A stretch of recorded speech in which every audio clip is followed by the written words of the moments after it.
Students, in our previous lecture we have completed the chapter 8, how do organisms reproduce, and today we will discuss the question answers of this chapter. So first of all, we will look at page number 128. The question number 1,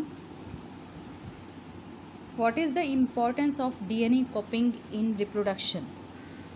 DNA कॉपिंग की क्या importance है, क्या महत्व है reproduction process में? DNA कॉपिंग आप जानते हैं क्या होता है? डीएनए का रेप्लिकेशन, यानी कि कॉपी मतलब एक और डीएनए, कॉपी का मतलब होता है एक और डीएनए बन जाना, जिसे कि हम डीएनए रेप्लिकेशन बोलते हैं। बहुत ही इंपॉर्टेंट प्रोसेस है ये डीएनए रेप्लिकेशन, क्योंकि जब एक सेल डिवाइड होकर दो सेल में कन्वर्ट होती है, जब सेल में डिवीज़न होता है तो दोनों सेल में जो डीएनए है, दोनों सेल के अंदर डीएनए होना चाहिए। तो दोनों सेल में डीएनए कब जाएगा? जब डीएनए की कॉपी हो जाएगी, यानी कि एक डीएनए से दो डीएनए बनेंगे, तभी तो वो दोनों सेल्स के अंदर जाएगा। और ये बहुत ज़रूरी होता है, डीएनए हर सेल के अंदर होता है। तो this is DNA कॉपिंग and the question is that कि डीएनए कॉपिंग का महत्व क्या है। तो डीएनए, जैसे कि मैंने बताया आपको, जेनेटिक मटेरियल होता है। सभी ऑर्गेनिजम्स के अंदर सेल में न्यूक्लियस के अंदर डीएनए पाया जाता है। जितनी भी इंफॉर्मेशन है हमारी बॉडी की, हमारी मॉर्फोलॉजी, हमारी फिजियोलॉजी, हमारा बिहेवियर, एवरीथिंग जो कुछ है वो सब की सब इंफॉर्मेशन कहाँ पर पाई जाती है? डीएनए ही कैरी करता है सारी इन्फॉर्मेशन को। क्रोमोसोम के सेट होते हैं इसमें, और क्रोमोसोम के सेट पर जीन्स होते हैं सिचुएटेड। एक तरीके से बहुत सारे जीन्स जो है वो सब मिलकर डीएनए बनाते हैं। तो जीन जो है हमारी हर पर्टिकुलर एक कैरेक्टरिस्टिक के लिए रिस्पॉन्सिबल होता है। ठीक है जी। तो डीएनए कॉपिंग जो है, मैंने बहुत ही इम्पॉर्टेंट पार्ट है एक रिप्रोडक्शन का ही, क्योंकि जब भी सेम वही चीज़ कि जब भी कोई दो ऑर्गेनिज्म बन रहे हैं, जैसे कि एक सेल से दो सेल बन रही है, या फिर कोई भी ऑर्गेनिज्म अपने जैसा नया ऑर्गेनिज्म को जब प्रोड्यूस करता है, तो वो अपने डीएनए को पहले वही कॉपी करता है। वो एक सेल जो है वो अपने डीएनए को कॉपी करती है, और प्लस जो अगले ऑर्गेनिज्म के अंदर जा रहा है वो सिर्फ और सिर्फ एक ही मॉलिक्यूल होता है, वो है डीएनए। तो इनहेरिटेंस जो है ट्रेड्स की पेरेंट्स के अंदर, वो उसके लिए डीएनए कॉपिंग बहुत ज़्यादा ज़रूरत है। इनहेरिटेंस का मतलब होता है एक जनरेशन से दूसरी जनरेशन में जो जा रहा है कैरेक्टर पेरेंट का, वो किसके थ्रू जाता है? डीएनए। सिर्फ और सिर्फ एक ही बायोमॉलिक्यूल है हमारी बॉडी के अंदर जो एक जनरेशन से दूसरी जनरेशन में ट्रांसफ़र होता है, और वो मॉलिक्यूल है डीएनए। इसके अलावा बहुत सारे बायोमॉलिक्यूल होते हैं हमारी बॉडी में, लेकिन कोई भी मॉलिक्यूल नेक्स्ट जनरेशन में ट्रांसफ़र नहीं होता। और एक डीएनए कॉपिंग का इम्पॉर्टेंस है कि it also brings about variations which forms the basis of the origin of new species. Variations भी जो है डीएनए कॉपिंग के थ्रू ही आती हैं। कैसे वेरिएशन आ जाती हैं कि कभी कभी क्या होता है कि जब डीएनए कॉपिंग हो रही होती है तो कुछ बायोकेमिकल रिएक्शन इस टाइप की हो जाती है कि there are slight variations come in the two copies form ना। तो कुछ वेरिएशंस आ जाती हैं जो नई कॉपी बन रही है। दोबारा से बता देती हूँ मैं, कभी कभी क्या होता है जब डीएनए का रेप्लिकेशन होता है तो उस टाइम पर कुछ बायोकेमिकल रिएक्शंस इस टाइप की होती हैं, डीएनए में हल्का सा कुछ चेंज आ जाता है, और जैसे ही कुछ भी चेंज आएगा हल्का सा, तो कैरेक्टरिस्टिक में एक बहुत ही ड्रेस्टिक चेंज आता है, जिसकी वजह से क्या होता है कि जो ऑफस्प्रिंग आ रही है उसका कैरेक्टर्स काफ़ी हद तक वेरिएशन उसके अंदर आ जाती है। हो सकता है मॉर्फोलॉजिकली भी वेरिएशन आ जाए, हो सकता है बिहेवियर वाइज भी वेरिएशन आ जाए। तो इससे क्या होता है कि नई स्पीशीज़ का भी प्रोड्यूस हुई है, यानी कि इवोल्यूशन भी हो सकता है। तो ये एक इम्पॉर्टेंस है इसकी। सॉरी। सेकेंड क्वेश्चन है कि why is variation beneficial to the species but not necessary for the individual. Variation जो है वो हम एक पर्टिकुलर इंडिविजुअल, किसी इंसान या किसी ऑर्गेनिज्म के लिए उसका कोई फ़ायदा नहीं होता। एक तरीके से अगर हम ओवरऑल देखेंगे तो क्या होता है कि एक स्पीशीज़ कोई नई बनी है तो हो सकता है इकोनॉमिकली उसका कोई फ़र्क पड़े, या बड़े लेवल पर तो उसका फ़र्क पड़ सकता है, लेकिन इंडिविजुअल को उसका कोई भी फ़ायदा या नुकसान नहीं होता। लेकिन ये कहा है इन्होंने कि why is variation beneficial to the species. Variation जो है वो स्पीशीज़ के लिए बेनिफिशियल क्यों है? इंडिविजुअल के लिए तो ना सही, लेकिन स्पीशीज़ के लिए वेरिएशन क्यों है? अब जैसे कि किसी एनवायरनमेंट के अंदर मान लीजिए कंडीशंस एकदम से कुछ भी हो सकता है। एनवायरमेंटल चेंज तो कभी भी आ सकते हैं, ड्रेस्टिक चेंज एनवायरनमेंट में।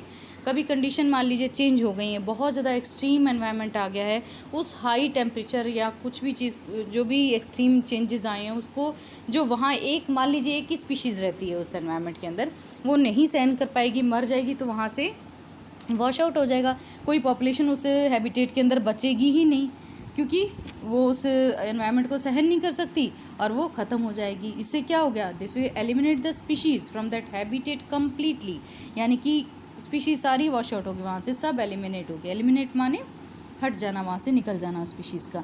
लेकिन अगर वहाँ पर वेरिएशंस हैं, वहाँ की जो ऑर्गेनिजम्स हैं उनके अंदर वेरिएशन है, तो हो सकता है एक स्पीशीज़ नहीं सहन कर पाई उस एडवर्स कंडीशन को, दूसरी स्पीशीज़ सहन कर ले, टॉलरेट कर ले।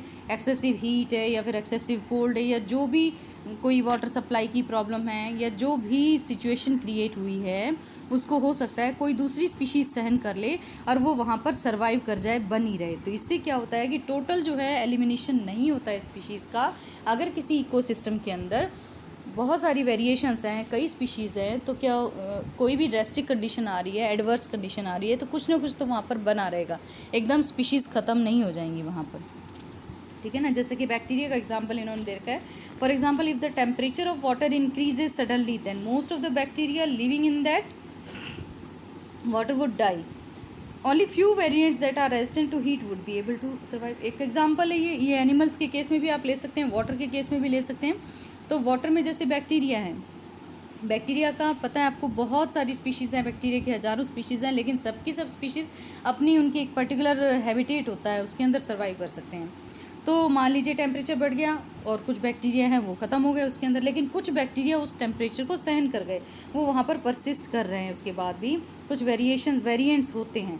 तो इससे क्या है कि टोटल स्पीशीज़ जो है वहाँ से एलिमिनेट नहीं हुई है किसी चीज़ की। So this is the beneficial point of variation. Now the next question, page number 133. How does binary fission differ from multiple fission? Binary fission और मल्टीपल फिजन में क्या डिफरेंस है? बाइनरी टू फिजन माने स्प्लिटिंग, ब्रेकडाउन होना, multiple माने बहुत सारे। तो मतलब जब एक सेल टूटकर दो सेल में डिवाइड हो जाती है तो कहलाता है बाइनरी फिजन, और जब एक सेल टूटकर बहुत सारी सेल्स में डिवाइड होती है तो वो कहलाता है multiple fission. In binary fission a single cell divides into two equal halves. और बहुत ही सिंपल एग्जांपल है जो डायग्राम के थ्रू हमने चैप्टर जब मैं बता रही थी तब आपको समझाया था, अमीबा। एक सेल टूटकर दो इक्वल पार्ट्स के अंदर डिवाइड हो गई है, अमीबा। कुछ बैक्टीरिया में भी होता है ये। इसी तरह से मल्टीपल फिजन, जब एक सेल डिवाइड हो रही है बहुत सारी डॉटर सेल्स के अंदर, तो वो मल्टीपल फिजन। बहुत कॉमन एग्जांपल है इसका प्लाज्मोडियम। प्लाज्मोडियम एक प्रोटोजोआ है, इसके अंदर मल्टीपल फिजन के थ्रू ही रिप्रोडक्शन होता है। नेक्स्ट क्वेश्चन है आपका, how will an organism be benefited if it reproduces through spores? Spore के बारे में इस क्वेश्चन का मीनिंग है कि किसी भी कोई भी ऑर्गेनिज्म को क्या बेनिफिट होता है कि अगर जब उसमें रिप्रोडक्शन स्पोर्स के थ्रू हो रहा है, तो यानी कि स्पोर फॉर्मेशन के थ्रू रिप्रोडक्शन के क्या फ़ायदे हैं। तो एडवांटेज देख लीजिए कि स्पोर में आपने एक चीज़ पढ़ी थी कि बहुत लंबे टाइम तक भी सर्वाइव करता है because of its hard covering. इसके चारों तरफ जो बहुत ही ज़्यादा रिजिड और हार्ड कवरिंग होती है उसकी वजह से ये काफ़ी लंबे समय तक एनवायरनमेंट के अंदर परसिस्ट करता है। तो पॉइंट्स डिस्कस कर लेते हैं। फर्स्ट पॉइंट दे रखा है, large number of spores are produced in one sporangium. Sporangium is that sac like structure in which spores are present ना। जो पूरी बॉडी होती है किसी फंजाई या जिसके अंदर भी ये स्पोर फॉर्मेशन के थ्रू हो रहा है, स्पोर्स के थ्रू हो रहा है, तो उसकी पूरी बॉडी पे एक टिप पर एक सैक, थैले जैसा, एक बैग जैसा स्ट्रक्चर लगा होता है जिसे बोलते हैं स्पोरेंजियम। और इसमें बहुत सारे ग्रेन्यूल लाइक स्ट्रक्चर भरे होते हैं जिन्हें हम स्पोर्स बोलते हैं। जैसे ही सैक फटता है, रप्चर होता है, ये सारे के सारे स्पोर निकलकर बाहर गिर जाते हैं। और बाहर गिरेंगे तो नेचुरली हवा भी चल रही है, जो एटमॉस्फेयर है बाहर, और भी चीज़ें हो रही है, तो उड़कर ये स्पोर्स इधर उधर पहुंच जाते हैं और जहाँ इनको सूटेबल प्लेस लगता है ये वहाँ पर जर्मिनेट करके पूरी इंडिविजुअल बॉडी बना देते हैं। तो और दूसरी बात क्या बताई इन्होंने कि spores are covered by thick walls to prevent dehydration under unfavourable condition. चारों तरफ मैंने बताया आपको रिजिड और हार्ड कवरिंग होती है, थिक वॉल होती है, और ये थिक वॉल क्या करती है कि इनके अंदर जो मॉइस्चर है उसको रिलीज़ होने से बचाती है। डिहाइड्रेशन, वाटर मॉलिक्यूल का निकलना डिहाइड्रेशन कहलाता है, उसे रोकती है जब कंडीशंस फेवर में नहीं है, और जब सही कंडीशन मिल गई तो ये ग्रो करके पूरा इंडिविजुअल ऑर्गेनिज्म बना देता है। तो ये फ़ायदे हैं स्पोर फॉर्मेशन के थ्रू रिप्रोडक्शन के। नेक्स्ट क्वेश्चन है आपका, can you think of reasons why more complex organisms can not give rise to new individuals through regeneration. भाई कॉम्प्लेक्स आपने पढ़ा है यूनिसेलुलर ऑर्गेनिज्म वगैरह के बारे में, जो बिल्कुल सिंपल जिनका बॉडी ऑर्गेनाइजेशन है उनके अंदर रीजनरेशन होता है, रीजनरेशन के थ्रू जो है वो न्यू इंडिविजुअल्स बनते हैं लेकिन जो बहुत ही कॉम्प्लेक्स ऑर्गेनिजम्स हैं उनके अंदर नहीं ऐसा हो सकता। क्या कारण है इसका? रीजनरेशन आपको पता है कि जब मान लीजिए किसी ऑर्गेनिज्म की बॉडी 3 भागों में टूट गई है, तो एक ऊपर का भाग, एक बीच का, एक लोअर पोर्शन, तो इसमें जो पोर्शन टूटा है उसका जो बचा हुआ पार्ट है ना, वो पार्ट उसमें से अपने आप सेल्स ग्रो कर करके वो पार्ट को फॉर्मेशन पूरा कर देती है और वो कंप्लीट इंडिविजुअल बना देती है, जैसा था वैसा एकदम। तो ये रीजनरेशन होता है। अब देखिए कि higher complex organism can not give rise to new individuals through regeneration because complex organism have organ system level of organisation. Organ system level का मतलब ये है कि जैसे मान लीजिए हम ह्यूमन बींग्स की बात करते हैं तो हमारी बॉडी के अंदर लीवर भी है, किडनी भी है, हार्ट भी है, लंग्स भी हैं, गॉल ब्लैडर भी है, बहुत सारी चीज़ें, बहुत सारे पार्ट्स हैं, ऑर्गन्स हैं, और ऑर्गन सिस्टम भी है, लाइक रेस्पिरेटरी सिस्टम है, पूरा पूरा सर्कुलेटरी सिस्टम है ना, एक्सक्रीटरी सिस्टम है, डाइजेस्टिव सिस्टम है। तो एक ऑर्गेनिज्म में अगर मल्टी सेलुलर ऑर्गेनिज्म जिसकी की बॉडी इतनी हायर लेवल के ऑर्गेनाइजेशन से बनी है, उसको अगर काट के अलग कर दिया जाएगा तो उसकी सारी फंक्शनिंग ही रुक जाएगी, क्योंकि उसकी बॉडी के अंदर जितने भी ऑर्गन या ऑर्गन सिस्टम है ये सब मिलकर जब काम करते हैं तब एक बॉडी चलती है। इनमें से एक भी काम करना अगर बंद कर देता है तो बॉडी की फंक्शनिंग रुक जाती है और वो सर्वाइव नहीं कर सकता है ऑर्गेनिज्म। तो इसलिए मल्टी सेलुलर ऑर्गेनिज्म को अगर काट के अलग कर दिया गया तो आधे इससे अलग चले जाएंगे, आधे ऑर्गन अलग रह जाएंगे। जब फंक्शनिंग उनकी आपस में टोटल कंप्लीट ही नहीं हुई तो वो सर्वाइव कर ही नहीं सकता। इसलिए जो है मान लीजिए हायर ऑर्गेनिज के अंदर, जैसे कि लास्ट में इसमें लाइन दे रखी है कि they can regenerate their lost body parts. जैसे कि स्किन कहीं पे छोटा सा खरोंच आ गई तो वापस स्किन आ जाएगी थोड़े टाइम पे इस पे, है ना। थोड़ा बहुत कहीं पे लॉस ऑफ ब्लड हो गया कट की वजह से तो ब्लड भी वापस बन जाएगा बॉडी के अंदर। इतना छोटा मोटा मॉडिफिकेशंस तो रीजनरेशन तो चलता रहता है, लेकिन ऐसा नहीं कि बॉडी को काट कर 2 हिस्सों में कर दिया और बॉडी ग्रो करके वापस अपना इंडिविजुअल बना लेगी। ये चीज़ मल्टी सेलुलर के अंदर पॉसिबल नहीं है। क्यों नहीं पॉसिबल है? क्योंकि ऑर्गन सिस्टम लेवल का ऑर्गेनाइजेशन होता है और सभी ऑर्गन्स का अपना फंक्शन है और सबके फंक्शन मिलाकर एक बॉडी का फंक्शनिंग होती है, वो काम करती है कोई भी body. So this was the answer. Next question is why is vegetative propagation practised for growing some types of plants. Why is vegetative propagation practised for growing some types of plants. Vegetative propagation मतलब क्या फ़ायदा है, एक तरीके से क्यों practice करी गई है इसकी, कुछ नए प्लांट्स को या कुछ प्लांट्स को ग्रो करने के लिए। वेजिटेटिव वर्ड का मीनिंग मैंने आपको बताया था, अदर देन फ्लावर, यानी कि ए सेक्शुअल टाइप का जो रिप्रोडक्शन है वही वेजिटेटिव रिप्रोडक्शन है। सेक्शुअल रिप्रोडक्शन में प्लांट्स में आ जाता है फ्लावर के थ्रू जो हो रहा है, और ए सेक्शुअल रिप्रोडक्शन का मतलब है वेजिटेटिव रिप्रोडक्शन। तो vegetative reproduction is practice for growing some plants because of following advantage. क्या एडवांटेज है ये देख लीजिए। It is use to grow a plant in which viable seeds are not formed. ऐसे प्लांट्स को ग्रो करने में इससे हेल्प मिलती है, लाइक बनाना, केला, जिसमें कि सीड्स नहीं होते हैं। बिना सीड वाले प्लांट को ग्रो करा जा सकता है लैब में एक सिंगल सेल से। मतलब वेजिटेटिव है तो नेचुरली हम फ्लावर को थोड़ी इंक्लूड कर रहे हैं, सीड्स कहाँ बनेंगे, फ्लावर के थ्रू बनते हैं सीड्स तो, लेकिन जब फ्रूट बनता है तो सीड्स बनते हैं साथ के साथ। बट यहाँ पर हमने फ्लावर को इन्वॉल्व नहीं किया, हमने सिर्फ वेजिटेटिव पार्ट्स को, रूट, स्टेम, इनकी कोई सेल निकाल ली, कोई टिश्यू है, इससे ग्रो करवाया है कोई चीज़, तो यहाँ पर सीड नहीं बनेगा। तो बिना सीड वाले जो प्लांट्स हैं उनको इजीली ग्रो करा जा सकता है।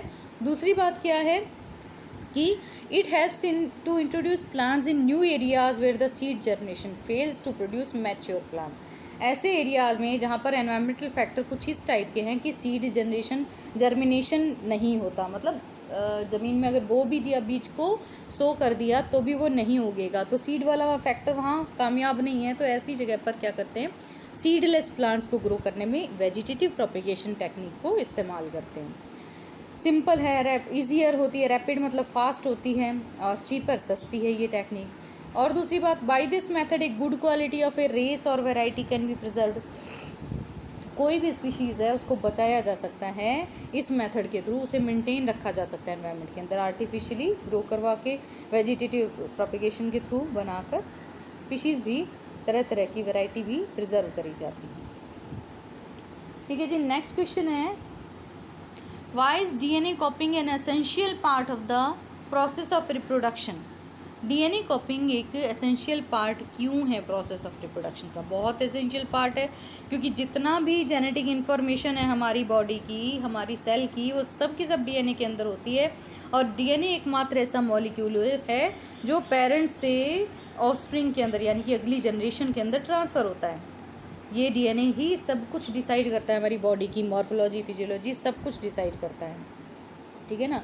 तो अगर रिप्रोडक्शन के दौरान ये डीएनए कॉपिंग नहीं हो रहा है, अगली सेल में क्या जाएगा? दूसरी सेल बनेगी तो उसके अंदर क्या जाएगा? डीएनए नहीं जाएगा तो मतलब ही नहीं है कोई नई सेल बनने का। तो reproducing cells produce a copy of their DNA through some chemical reactions and result in 2 copying of DNA. भाई 1 से 2 सेल बन रही है तो 2 डीएनए भी चाहिए होता है ना, तो डीएनए कॉपिंग के थ्रू 2 कॉपी यानी कि 2 डीएनए के मॉलिक्यूल बन जाते हैं। और ये दोनों डीएनए के मॉलिक्यूल जो है ये अगली सेल के अंदर जाकर उसका पूरा सेलुलर स्ट्रक्चर को डिसाइड करते हैं या रेगुलेट करते हैं, ठीक है ना। और डीएनए कॉपिंग होगी उसके बाद ही सेल भी 2 पार्ट्स में डिवाइड हो पाती है और दोनों के अंदर एक एक डीएनए जाता है और अपनी प्रॉपर फंक्शनिंग सारी स्टार्ट हो जाती है सेल की। So this is the importance of DNA copying in reproduction. Now the next question is how is the process of pollination different from fertilisation? Process of pollination fertilisation से कैसे अलग है? Pollination बहुत simple सी बात है कि pollen grains का stigma पर पहुंचना। अगर बहुत ही सिंपल लैंग्वेज में मैं बोलूँ तो पॉलिनेशन क्या है? Pollination is the process of transfer of pollens from anther to stigma. किसी भी फ्लावर में एंथर से स्टिग्मा पर पॉलन ग्रेन्स का जाकर चिपक जाना पॉलिनेशन है। It occurs with the help of certain pollinators. आप जानते हैं ये विंड के थ्रू भी हो सकता है। कोई एनिमल ने किसी फ्लावर को खाया, प्लांट को खाया, फिर जाकर दूसरे उसके मुंह पर वही पॉलन ग्रेन्स उस प्लांट के लग गए, अब जाकर उसने दूसरे प्लांट को भी खाना शुरू कर दिया तो वो पॉलन ग्रेन दूसरे प्लांट पर पहुंच गए फ्लावर तक। तो एनिमल्स के थ्रू भी जा सकता है, मधुमक्खी वगैरह जो बीज हैं, इंसेक्ट्स हैं, उनके थ्रू भी जा सकता है, हवा के थ्रू भी जा सकता है पॉलन ग्रेन। यानी कि पॉलिनेशन में जो ये रोल अदा कर रहे हैं इनको हम बोलते हैं पॉलिनेटर्स, जैसे कि विंड है, एयर है, वाटर है, इंसेक्ट्स हैं, एनिमल्स हैं। जबकि फर्टिलाइजेशन अलग प्रोसेस है बिल्कुल। फर्टिलाइजेशन का सिंपलेस्ट वर्ड्स में हम मीनिंग बताएंगे, the fusion of male and female gametes, ठीक है ना। फर्टिलाइजेशन क्या है? Fusion of male and female gametes and it occurs inside the ovule. ये कहाँ पर हो रहा है? ये ओव्यूल के अंदर। आपने पढ़ा था कि ओवरी में जो प्लांट है, फ्लावर है, उसके अंदर 3 पार्ट्स होते हैं।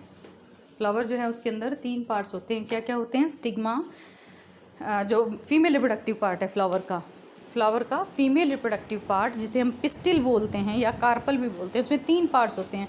ऊपर स्टिग्मा, फिर स्टाइल और फिर ओवरी। तो ये जो है फर्टिलाइजेशन की प्रोसेस जो फ्लावर में हो रही है, प्लांट के अंदर हो रही है, वो कहाँ पर होती है? ओवरी के अंदर जाकर। ओवरी में ओव्यूल होता है स्ट्रक्चर एक, जो कि आगे मैच्योर होके सीड बनाता है। उस ओव्यूल के अंदर ये प्रोसेस होती है फर्टिलाइजेशन की। तो फर्टिलाइजेशन क्या है? मेल और फीमेल गैमीट का फ्यूज़न है। और होता कहाँ पर है? ओव्यूल के अंदर होता है जाके। जबकि पॉलिनेशन तो एक्सटर्नल एक प्रोसेस है और फर्टिलाइजेशन के बाद जो बन रहा है वो है zygote. So this is the difference between these 2 terms, pollination and fertilization. Now the next question, what is the role of the seminal vesicles and the prostate gland? Chapter जब पढ़ा था तो आपने ब्रीफ में इसके बारे में पढ़ा था कि सेमिनल वेसिकल और प्रोस्टेट ग्लैंड का क्या फंक्शन है या क्या रोल होता है इसका रोल ये है कि सिक्रेशंस दोनों से एक फ्लूइड बनाती हैं, दोनों के दोनों सिक्रेशंस रिलीज़ होती हैं, सेमिनल वेसिकल से भी, प्रोस्टेट ग्लैंड से भी। और इनका सिक्रेशन का काम क्या होता है? जो स्पर्म्स बनते हैं टेस्टिस में, उनको लुब्रिकेट करने का, चिकना करने का, उनके मूवमेंट जो है वो बढ़ाने का काम ये करते हैं। जो सिक्रेशंस रिलीज़ हो रही हैं दोनों ग्लैंड से, एक फ्लूइड प्रोवाइड करा रहे हैं स्पर्म को, ताकि ये जल्दी से मूवमेंट करके आगे जा सकता है। ट्रांसपोर्टेशन में हेल्प करता है ये फ्लूइड, जो फ्लूइड रिलीज़ कर रही हैं सेमिनल वेसिकल और प्रोस्टेट ग्लैंड्स, ठीक है ना। और ये जो सिक्रेशन होता है इसके अंदर बहुत ज़्यादा मात्रा में फ्रक्टोज, कैल्शियम, एंजाइम्स, बहुत सारी चीज़ें इसके अंदर मिली हुई होती हैं। तो एक तरीके का फ्लूइड प्रोड्यूस करती हैं सेमिनल वेसिकल और प्रोस्टेट ग्लैंड, जिसमें कि ये सब इंग्रेडिएंट्स होते हैं। Now the next question, what are changes seen in girls and at the time of puberty? appearance of hair in genital area, appearance of hair in other areas of skin like underarms, etc. Increase in the size of uterus and ovary. Girls में जो puberty के time पे changes हैं, increase in the size of uterus and ovary, menstrual cycle का starting होना, और more secretion of oil from the skin, जिससे कि पिंपल्स वगैरह हो जाते हैं. तो these are some characteristics. Next question is, how does the embryo get nourishment inside the mother's body. Embryo को पोषण कैसे मिलता है मदर की बॉडी के अंदर, कैसे मिलता है. आपने जब रिप्रोडक्टिव सिस्टम पढ़ा था उस टाइम मैंने आपको बताया था कि एम्ब्रियो जाकर अटैच कहाँ पर तो होता है, यूटरस की वॉल में. इस्तमस में उधर बनता है, फेलोपियन ट्यूब से निकलता है, ओवरी से निकलता है ओवम या एग, और फेलोपियन ट्यूब से होता हुआ कहाँ पर पहुँच जाता है, यूटरस के अंदर आ जाता है. कौन, जाइगोट आ जाता है. ठीक है, जब स्पर्म इसको फर्टिलाइज कर देगा एग को, तो जाइगोट वहाँ पर आकर अटैच हो जाता है. वहीं पे धीरे धीरे सेल्स डिवाइड होती जाती हैं, बड़ी हो जाती है, ग्रोथ होती रहती है, और वहीं पर एम्ब्रियो, और एम्ब्रियो से फाइनली फुल्ली फीटस में वो डेवलप हो जाता है. तो एम्ब्रियो को नरिशमेंट कैसे मिल रहा है यूट्रस की वॉल से, जब वो अटैच है, मिल रहा है एक स्पेशल टिश्यू के थ्रू. उस स्पेशल टिश्यू का नाम होता है प्लेसेंटा. ये प्लेसेंटा एक चैनल का काम करता है, एक माध्यम का काम करता है मदर की बॉडी और जो फीटस है उसकी बॉडी के एम्ब्रियो के बीच में. ठीक है ना. तो एम्ब्रियो और मदर के बीच में एक चैनल का, एक ट्रांसपोर्ट के एक माध्यम का काम करता है. क्या चीज़, जैसे कि मदर ने जो भी फूड इनटेक किया है, तो फूड की सारी सप्लाई जो है वो इसी प्लेसेंटा के थ्रू उस फीटस को मिल रही है, एम्ब्रियो को मिल रही है. और जब इसमें कोई वेस्ट मटेरियल नेचुरली जब बॉडी में जाएगा तो केमिकल रिएक्शंस होंगे, उनमें बाई प्रोडक्ट्स भी बनेंगे, कुछ वेस्ट प्रोडक्ट्स भी बनेंगे, वो सब बाहर निकलने भी बॉडी से ज़रूरी होते हैं. तो जो फीटस है या एम्ब्रियो है उसकी बॉडी से जो वेस्ट मटेरियल निकल रहा है वो वापस मदर की बॉडी में जाएगा, या मदर की बॉडी से जो फूड आ रहा है वो उसकी बॉडी में आएगा. तो ये कनेक्शन जो है, ये ट्रांसपोर्ट जो है एक पर्टिकुलर टिश्यू के थ्रू होता है, जिसे हम प्लेसेंटा बोलते हैं. देखिए इसमें लिख रखा है, the embryo gets nutrition from the mother's blood with the help of a special tissue called placenta. It is embedded in the uterine wall, uterus की वॉल के अंदर ही धंसा हुआ होता है. And placenta contains villi on the embryo side of the tissue. Placenta के अंदर विलाई मतलब एक प्रोजेक्शंस लाइक फिंगर जैसा प्रोजेक्शन होता है, जिससे कि सरफेस एरिया बढ़ जाता है बहुत ज़्यादा. तो टिश्यू ज़्यादा से ज़्यादा जो है वो उसको नरिशमेंट को उसको न्यूट्रिशन को एब्जॉर्ब कर लेता है, न्यूट्रिएंट्स को एब्जॉर्ब करता है. तो विलाई इसका सरफेस एरिया बढ़ाने के लिए होता है. कहाँ पर, प्लेसेंटा और यूट्राइन वॉल के अंदर जो जहाँ पर ये अटैच होता है वहाँ पर कुछ विलाई लाइक स्ट्रक्चर्स होती हैं, जिनसे कि ज़्यादा ज़्यादा ये न्यूट्रिशन गेन करता है. नेक्स्ट क्वेश्चन है आपका कि if A women is using A copper T it will help in protecting her from sexually transmitted diseases. STDs जिन्हें बोलते हैं, बहुत खतरनाक होती हैं. अगर कॉपर टी कोई फीमेल यूज़ कर रही है तो क्या इनसे बचा जा सकता है? No, copper T will not prevent. ये सिर्फ स्पर्म का मूवमेंट को रोक दे रही है कॉपर टी, बट फ्लूइड को जाने से नहीं रोक रही है. And thus it will not prevent the STDs और sexually transmitted disease. And the last question of this PDF, asexual reproduction takes place through budding. Asexual reproduction की बहुत सारी टेक्निक्स पढ़ी हैं आपने. बडिंग पढ़ी है, फ्रेगमेंटेशन पढ़ा है, बाइनरी फिजन, मल्टी फिजन, सब कुछ पढ़ा है. तो बडिंग जो है उसके लिए इनमें से कौन सा एग्जाम्पल आपने पढ़ा था? Amoeba, east, Plasmodium, लेशमानिया. ईस्ट की एक सिंगल सेल की फॉर्म में ईस्ट होता है. ईस्ट का स्ट्रक्चर कैसा है? यूनिसेलर होता है, सिंगल सेल. उस पर एक छोटी सी आउटग्रोथ निकल जाती है, गोल सी आउटग्रोथ, उसे हम बोलते हैं बड. और ये बड टूटकर गिर जाती है, फिर ये पूरा का पूरा ईस्ट का एक इंडिविजुअल ऑर्गेनिज्म बना देती है. तो इस तरह से ए सेक्शुअल रिप्रोडक्शन, यानी कि एक से दो सेल बन गई ना, तो रिप्रोडक्शन हो गया है. तो ए सेक्शुअल बोलेंगे क्योंकि एक ही सेल से दो बनी है. तो बडिंग के थ्रू किसके अंदर होता है? ईस्ट इसका एग्जाम्पल है. ईस्ट में ए सेक्शुअल रिप्रोडक्शन बडिंग के थ्रू होता है. जो रिमेनिंग क्वेश्चन आंसर्स हैं वो हम अपनी अगली वीडियो में डिस्कस करेंगे.